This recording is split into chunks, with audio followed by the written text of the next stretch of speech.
There we go. Hi, everybody. I am here with Kathleen McGoey of the Longmont Community Justice Partnership. And once again, I am super excited to let you know that we have event number 2 of the Summer Sundown Music Series with the After Reflection.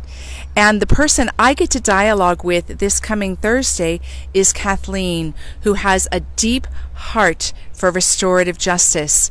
You may have heard that word, you may know what it means, but there's much to understand about the power of restorative justice, both from a philosophy and also from taking action steps. So I wanted to give her a chance to share a bit today so you could get to know her before Thursday night. Because Thursday we will be diving deep into about what it means to restore justice for all people in the restorative justice mentality and method. Today, though, you get a chance to know her a little bit better. So I'm going to turn the camera around because, as you can tell, we're 6 feet apart, and I'm going to hold it out and give Kathleen a chance to share a little bit more about herself with you. There we go. Okay. Kathleen, so first I wanted to ask if you would share with everybody a little bit about your own story and what has brought you into being so passionate about restorative justice. Yeah, thank you. Thanks so much for this opportunity. I was really interested right out of undergrad in doing international peace building work. So following university, I worked on the US-Mexico border for a number of years and worked on bringing together communities from the United States with communities in Tijuana and the Baja Peninsula.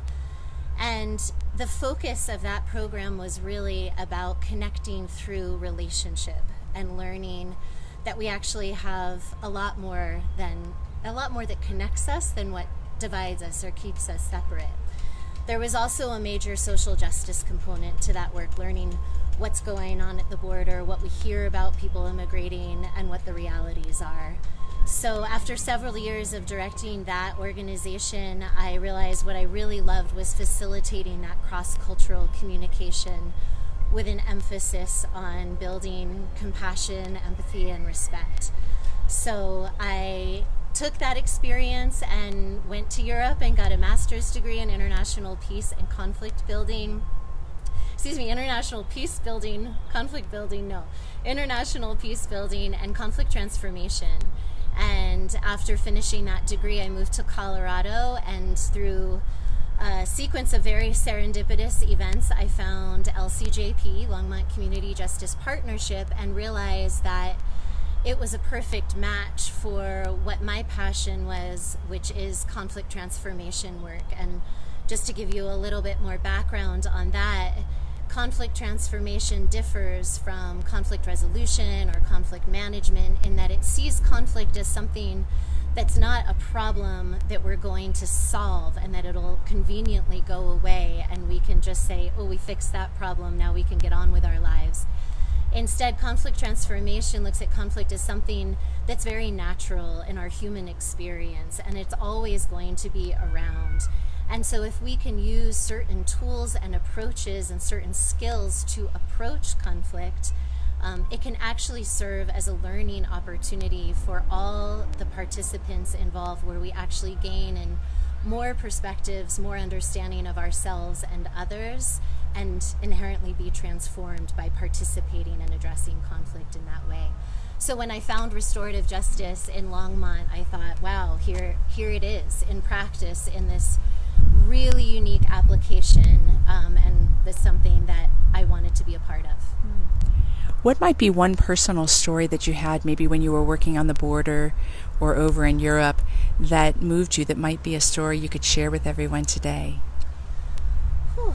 I think probably what happens so frequently, especially on the border, is that participants who came down from the US and Canada down south to that area had a certain scope of knowledge that they had maybe had access to through the news, through what their parents told them, through what they learned in school, that was typically very narrow. So, this this idea that at that time it was, the mid 2000s. People crossing the border are coming to steal jobs, they're carrying drugs, they are fleeing a life of crime, something like that. That was a very common idea that people came with, and so there was this notion of sort of like a savior complex or martyrdom, like I'm gonna go down and help the poor people on the Mexican side of the border. And the very common sort of transformation story that I would witness is, then those participants would say, sit down for a meal. One of the dinners that we would have was with men at a shelter for migrants. So it had originally been constructed for men migrating north, who were looking for work. But at that time, it was primarily men who had been deported. There was a big wave of deportations during that time, and people just get dropped off on the other side of, the arbitrary line that is the border. And so when we would sit with those men, just under the premise of sharing a meal together, all of those assumptions and biases and stereotypes would inherently be challenged, because the participants from the States or Canada would hear different stories, hear what the reality is of families divided, hear the realities of, well, my family's from Oaxaca in southern Mexico, and after NAFTA, we couldn't make it anymore on the farm. And so we were forced to leave to find work. And the best place to find work, because there's a demand for our labor, is the United States. And so, all the stories were around survival and family more than anything else, caring for family and supporting family. And then, the families that we met in Tijuana who were staying there could share about what it's like to have brothers, uncles, cousins, relatives cross the border, and then we don't know what happened to them. We don't know where they are, if they're well. So, that the real human side of migration would light up for people, because we were sharing stories, and that relates very much to restorative justice as well. Well, then that's a perfect lead-in. So some of you watching might not really know what restorative justice is, or maybe you've heard of it and it sounds like a solid idea, but you've never taken more time to get to know it. So Kathleen, tell us just a snippet about restorative justice, which will be the framework of our dialogue this coming Thursday. Yeah, thank you. I'm happy to. So the first thing for folks to know is that LCJP was founded in Longmont 25 years ago. So we have actually had a growing practice of restorative justice in this community for 25 years, which now we're seeing in the aftermath of this unrest throughout the country around racial justice. Many other cities are asking, why aren't we doing restorative justice? So I'm really grateful for this opportunity for this community in Longmont to recognize and really appreciate that this city has valued this approach for a long time, and invested in it with resources and human hearts and compassion. What restorative justice looks like in Longmont is when the police go out on a call for service, when they make contact with a victim and offender, they're looking for two primary criteria. The offender, the person who is suspected of committing a crime, needs to be taking responsibility for their actions, so they can't deny that they were involved. Then, even more importantly, the victim or harmed party needs to be okay with the case not going to court, so they need to agree to this alternative route. That harmed person or business does not necessarily have to participate. We want to really honor that people who have been harmed by a crime may be additionally harmed by participating further. So if they don't want to move, they can allow the case to move forward, but they can participate through an impact statement or a surrogate victim if they don't want to be physically present themselves. We have the great opportunity of working with both youth and adults, which is fairly uncommon in the practice of restorative justice. And we also can work with misdemeanor and felony level crimes, which is also fairly uncommon. Many programs only work with maybe juvenile first-time offenders for low-level incidents. And so in Longmont, police can make the referral instead of writing a ticket or making an arrest. So that means participants in our program have never set foot in the formal criminal legal system. They come directly to our staff.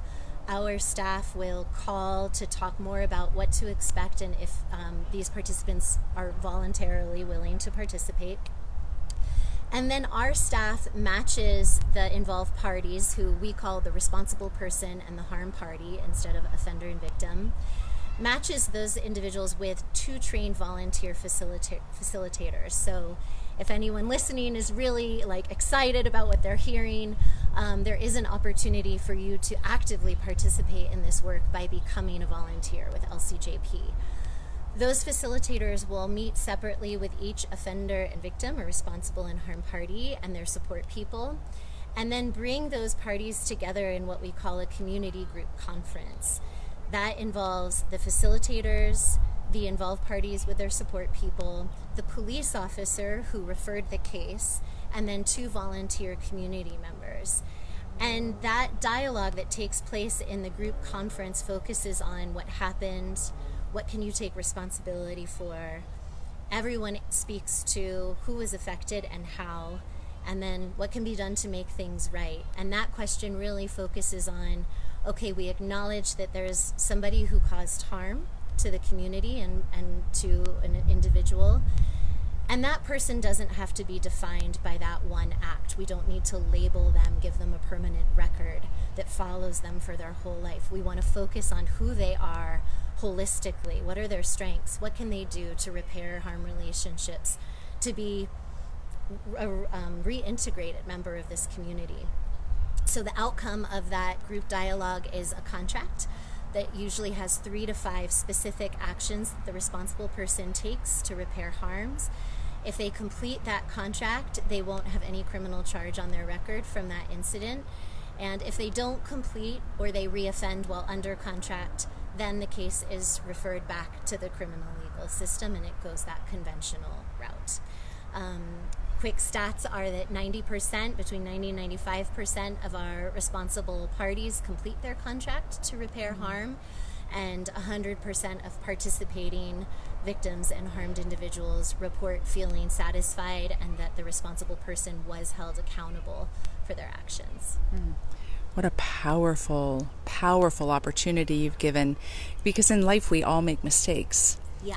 And we're set up in our society to be so unforgiving with mistakes on every level. Even outside the criminal system, it's okay to hold a grudge for the rest of your life or be punished in even indirect ways for making something that might have been just a mistake coming from a bad moment in your life that was influenced by a lot of other factors. And even when we take responsibility, sometimes we experience never being forgiven. And it sounds like this sounds like an incredibly powerful way to have forgiveness happen in the restoration that happens. So we're going to have to bring our Facebook Live to a close here in a minute. But before I turn it around to tell you about Thursday night, where Kathleen will be with me after the music, we are standing, see, we're not in China. We are actually in the city of Longmont. Or Japan, rather, and we are standing right here in front of an edifice called the Tower of Compassion. This is Kanemoto Park, right near my own personal office, and Kathleen was so smart to suggest we meet here. And the family that built this Tower of Compassion, right within a normal, wonderful park with volleyball courts and playgrounds and shelters. So right here we've got this Tower of Compassion. Can you just say in just a couple sentences what the 5 levels of compassion, there's 5 tiers here, are, and what inspired this being built? Yeah. It's so cool, and I don't know if many Longmont community members or Boulder County residents know about this beautiful monument. The Kanemoto family moved here it's raining. Okay, moved here in 1919. And this land was donated to the city of Longmont by the family. Should we move? We're gonna keep walking while Kathleen talks, just so we get our things so they don't get all wet. Okay, so they moved here in 1919, and they were very successful with farming and sugar beets. And this park was land donated back to the city of Longmont by the Kanemoto family in 1966, and then they built this structure in 1972 to express gratitude to the city of Longmont for the kindness that was shown to their family during World War II, when many Japanese individuals were forced into internment camps. And the 5 meanings of compassion represented by this tower are love, empathy, understanding, gratitude, and selfless giving, which are also values that all inform restorative justice. That's awesome. Okay, I'm going to turn it back because we are really getting rained on here, which is awesome. I know in many cultures rain is a sign of abundance and prosperity. And so this coming Thursday, event number 2 of the Summer Sundown series will happen. It goes from 7 to 8 p.m. for the music and 8 to 8:30 or 9 for the dialogue. That's where Kathleen will be. You can register for free at www.hopeforlongmont.org. Click on the events tab. So you can register for free, or you can make a donation. The musicians are awesome. I just interviewed them last week, and it is the Orchard Creek Band.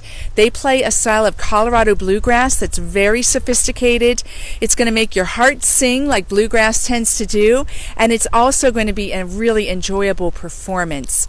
So following the performance, Kathleen and I will have a deeper dialogue about what it means to restore justice for all. So join us, reach out to me if you have any questions at all, and thanks for watching. Bye.